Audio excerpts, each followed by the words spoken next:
This is part 2 of why I chose to work in a sustainable way, to work with people who've been creating garments like these for decades and decades and decades, and garments like the one before on backstrap looms for the longest time, for millennia. That's how people created their own clothes. You've seen Elena with her backstrap loom and her machete. All of these things are the reason why I need to be living in a place where the people produce. I need to be amongst them. I need to know what they eat. I need to know their lifestyles. And for me, someone who's always wanted to live in the country, and I mean, the reason I needed to was because I wanted to get fresh air. I wanted to feel the cold. I wanted to know what it tasted like to eat a carrot straight out of the ground. These things are important for me because I've been hanging out in the country since I was a child. I love to know what's real about the world, and for me to sell ethical and sustainable fashion that I source myself from people that I have relationships with. I don't just get on a plane and pop over there and buy something or send someone out to do the work for me.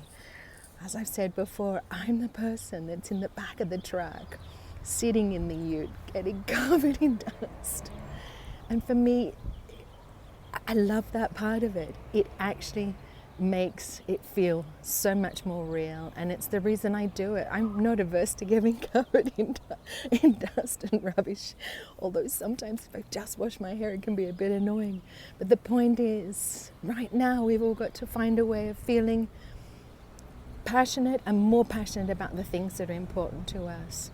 We need to be able to work out where our frustrations are coming from and understand how to make a difference to it.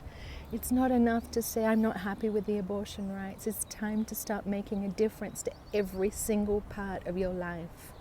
It's time to work out exactly what's important to you and where you can manifest that job or that, scratch that itch, as has been said. So it's me on the ground. Right now I'm in Oaxaca. Next week I'll be in Mexico City. I travel all over Mexico, and I do this so I can sit beside somebody like Elena yesterday and eat breakfast with her and ask her how she is and hear about her family, because she made your belts. It's all that matters to me. I don't want to wear something that's created by a slave.